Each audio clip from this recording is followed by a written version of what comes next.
बाद अगर खुदा का कोई रूप है तो आप हैं, इफ्तिखारे अर्ज़ भी फखरे समा भी आप हैं, अगर खुदा कहता तो हम कहते खुदा भी आप हो।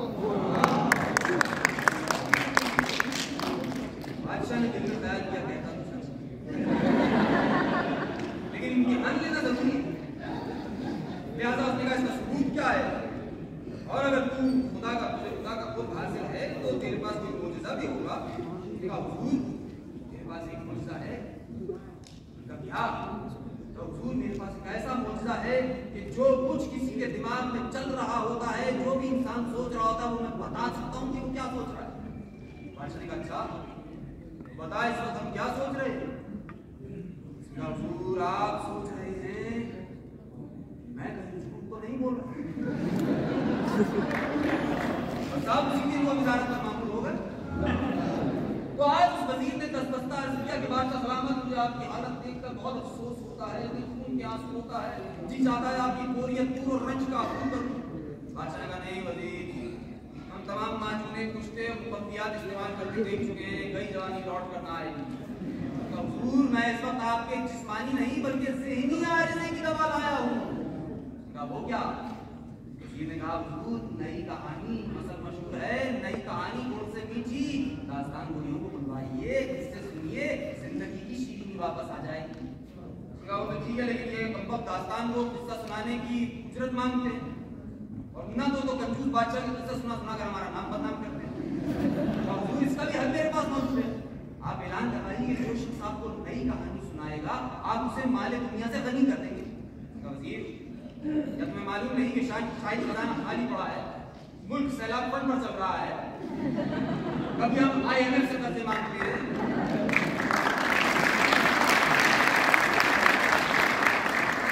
कभी अरबों के आगे हाथ और दीगर आज़ा फैलाते हैं,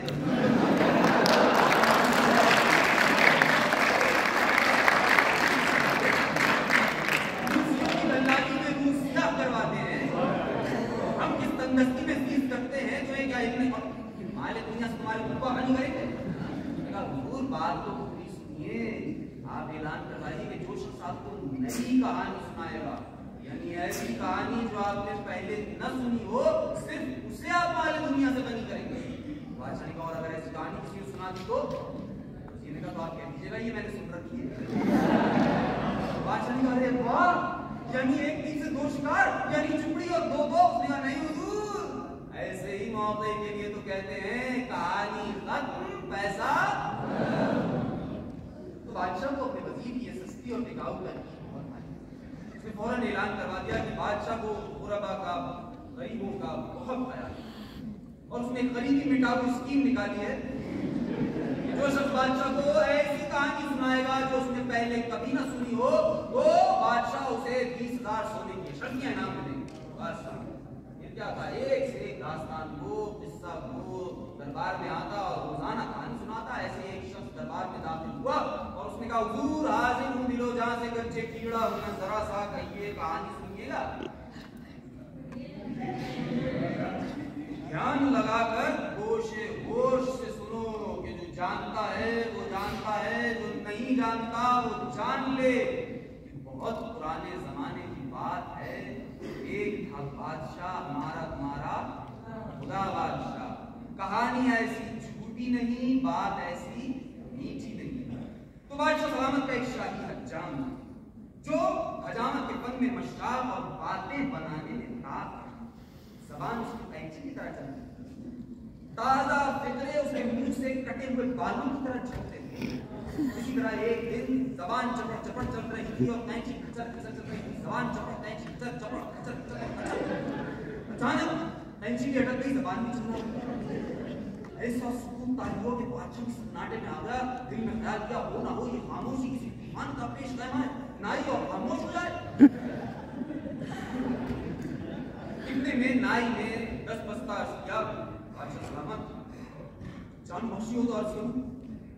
बादशाह ने कहा कहो कहो। हुजूर आपके सर पर सींग उगाए।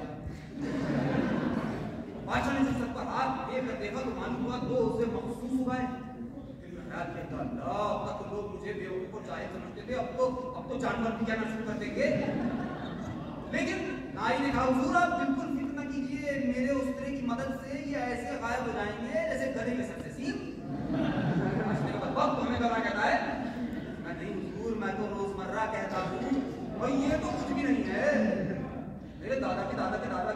ने तो इससे भी बड़ा कारनामा किया था।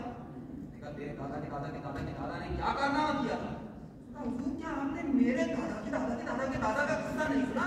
तो अल-लैला में भी दर्ज है। कहा क्या है तेरे दादा के दादा के दादा के दादा का किस्सा? हुजूर, जैसा अल-लैला में दर्ज है वैसा ही सुनाऊंगा। तो नाई ने सुनाना शुरू किया।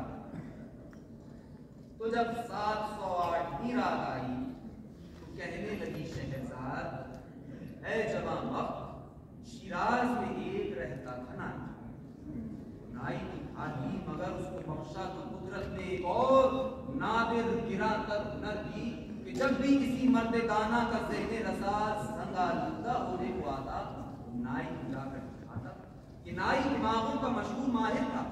वो कासा सर से उनको अलग करके उनकी सब आलाइशें पाक करके फिर अपनी जगह पर लगाने के फन में था काबिल। खुदा का ये करना हुआ एक दिन उसकी भुगतान से ईरान का एक वज़ीर कोहनसाल गुजरा और उसने भी चाहा कि वो भी अपने उलझे हुए ज़हन की अस्तर नौ सफाई करा किया। कासा सर को नाई ने खाली, अभी वो उसे साफ करने लगा था कि नागाह आकर कहा, एक ख्वाजा सराने में लेकर गया हूं जनाब वज़ारत पना को बुलाने। ये सुनकर सरासीमा हो गया उठा जो वज़ीर एकदम रह गया बास अल्लाह के मख्सूस। वो बेमख्सूस सर लिए दरबार सुल्तान में कर दूसरे रोज उसने जो नाई से आकर तकाजा किया तो उसने कहा है, कल शब पड़ोसी की बिल्ली किसी रोज़ने दर से घुसकर जनाबे वज़ारत बना के दिमाग फलकताज को खा गई। अब अगर हुक्म सरकार हो तो किसी और हैवान का मख्स लेकर लगा दो। तो रख दिया दाम वाले जमाना के सर में उसने बैल का मख्स। लोगों ने देखा कि जनाबे वज़ारत बना अब विरासत में, दानिश में, कारोबार वज़ारत में पहले से भी चाको चौबंद तर हो गए। तो नाई ने कहा, बस हुजूर, इस तरह आप भी चाको चौबंद तर हो जाएंगे जैसे ही मैं ये आपसे सीन साफ कर दूंगा। मगर बादशाह ने कहा, देखो खबरदार, इस बात का जिक्र किसी से ना करना। हुजूर, मैं कसम खाता हूं कि इस बात का जिक्र मेरे मुंह से मेरे कान न सुनेगी। बस साहब ये कसम खाना थी कि नाई के पेट में शदीद दर्द, ऐसा शदीद दर्द था कि बिस्तर से लग गया, बीमार पड़ गया। और यारो, जब हाकिमों के ऐब छुपाए जाएं तो बीमारी चल लेती है।